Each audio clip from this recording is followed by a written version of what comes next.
What is the most pathetic thing you've ever seen? Story 1. On a cold winter night during college, I was up late texting a girl. Things got heated, so I decided to brave the storm and go for it. I ended up getting stuck in the snow about half a mile from her city home. Not wanting to go back empty-handed, I abandoned my car in the middle of the street and walked the rest of the way. I got the girl's yes, then returned to my car a couple hours later to find the battery depleted from the hazards. It was about 4 a.m. and I had nobody to contact for a jump, so I ended up waiting almost 2 more hours for someone to drive by. Finally, I got a jump and was able to unstick my car and drive home.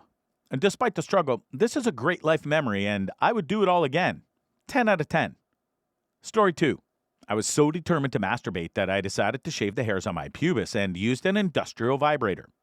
Little did I know that the tiny hairs would grow back and act like sandpaper. When I finally looked down, I saw a bloody vibrator, which was totally frightening. But despite the fear, I kept going until I was finished. Story 3. I reconnected with an ex who had intense disdain for me. Like, we wouldn't even piss on each other if one of us was on fire. The sex was fiery and uncomfortable, with both of us selfishly taking what we wanted without any real emotion or connection. We were both filled with shame and regret afterwards, wondering how our lives had come to this. Story 4.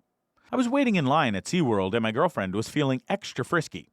I had a big coat on to keep me warm, so she got down on her knees and started giving me a blowjob, covered by the jacket. It was really crowded, so nobody noticed except for my brother, who asked, "Where's Kendra?" When he looked down and saw what was happening, he yelled, "Make her stop right now! You two are trash!" I was 18 at the time and thought it was cool. But looking back, my brother was right. We were out of control. Story 5. This guy who went to my brother's school was tripping on acid in the bathroom. He was treating himself to a video on his phone with the volume set to maximum and no headphones. He was lying on the ground in the stall when security guards came to the door, attempting to get him out. In response, he yelled, "I'm not going out until I'm done." As he was escorted out, I think he deserved a standing ovation. Story 6. I was desperate for some action and hadn't been with anyone in a while, so I decided to join an online dating site and started chatting with someone who I thought was a girl. We started swapping photos, and then this person asked me to hang a 2-liter milk bottle off my balls with shoelaces and make a video of me singing, "Here Comes the Milkman, full cream, full cream." They then tried to blackmail me, threatening to post the video on the internet unless I paid the money.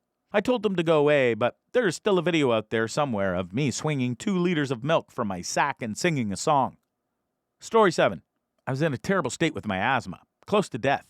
I'd been in the hospital for 2 weeks and my girlfriend came to visit me. I was hooked up to an IV machine in the bathroom and was feeling a sharp pain in my chest, almost collapsing. Story 8. I was probably 12 or 13 when I masturbated in the backseat of my parents' van while my father drove. In the far back, with 2 C's behind him and no one else in the van, he'd have been pretty oblivious not to know addition. I also jerked off in the doctor's office between the time the nurse checked me into the exam room and the time the doctor arrived. Race against time was actually kind of exciting, with my future children sitting right in the corner of the room. Story 9.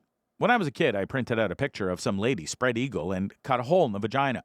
You can guess what happened next anyway. My dumbasses folded it once or twice and threw it away in the lavatory trash can. My parents thought it was strange that there would be printed paper in the lavatory trash can and picked it up and unfolded it. Can't remember exactly what my excuse was, but I think I said my friend gave it to me and I thought it was funny. Story 10. I used to work at a spa where I cleaned the men's lounge. My boss was a woman, so she shouldn't go in there because guys would walk around naked. One day, as I was walking past the gym and cardio rooms, I noticed my friend's super pretty sister doing a yoga pose that caused her ass to be especially pronounced. So I had an awesome idea. I went up to the men's room and got in one of the 20 individual shower stalls and went to town with the eucalyptus body wash. I ended up nutting on the wall, which I cleaned up, but I was pretty depraved. In public showers, always wear shower shoes. Story 11. When the batteries in my vibrator ran out during my sophomore year of college, I put on some pajamas, walked down the hall, and checked in our Camino's TV for an exchange. This became somewhat of a tradition, culminating in the realization that I needed to buy my own batteries when I found myself doing it in someone else's dorm when I graduated to plugging in vibrators. I failed to account for the changes that occur when traveling abroad and blew out a fuse in my apartment as the first introduction to all of my roommates. Story 12. I was having sex with my girlfriend in her studio apartment while her sister slept in the main room. Only a thin curtain separated us from her. She heard us and texted us the next morning saying it was not cool. Story 13.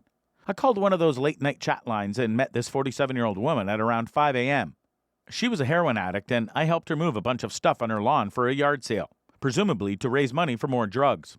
I felt her boobs and made out with her a little. Her daughter came downstairs and they got into an argument.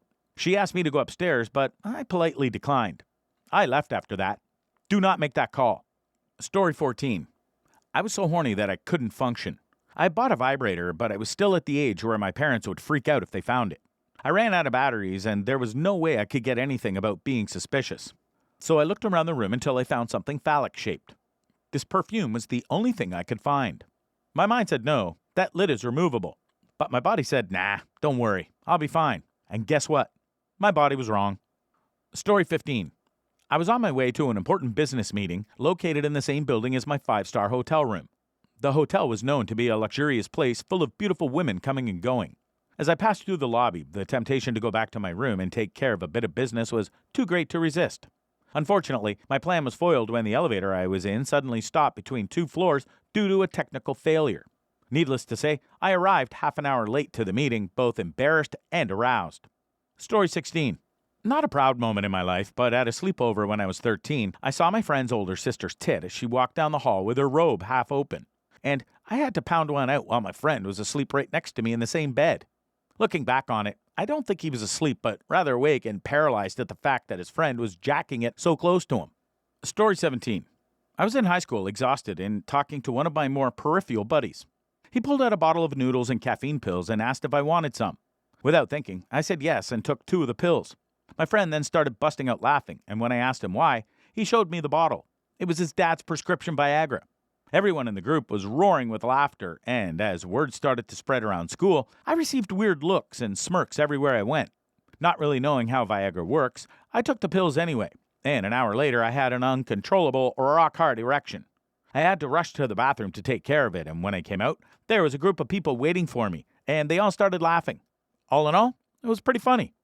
Story 18. My friend, who was recently given a trip to Japan for graduation by his parents, has taken a different route in pursuit of extra funds for his journey. Instead of working to make money, he set up a GoFundMe page and requested donations from our mutual friends. Whenever someone suggested that he get a job to make money, he had numerous reasons why he couldn't. His Facebook page is bombarded with, "Please help send me to Japan" posts every few days, yet his GoFundMe page has only been able to accumulate $25 from his aunt for the past couple of months. Quite a sad sight. Story 19. My friend was being stalked by a guy who was convinced that she was in love with him, despite the fact that she had only ever communicated with him to tell him to stop sending her numerous messages every day and to serve him a restraining order. We were sure that he would be deterred from bothering her further after being issued the court date. But he showed up to court anyway. When the judge saw all of the messages and texts, he asked the stalker for an explanation. To our surprise, he claimed that my friend was in love with him and was lying about their relationship in order to keep it a secret. The judge scoffed at his response and ruled that the stalker must stay away from my friend for 5 years.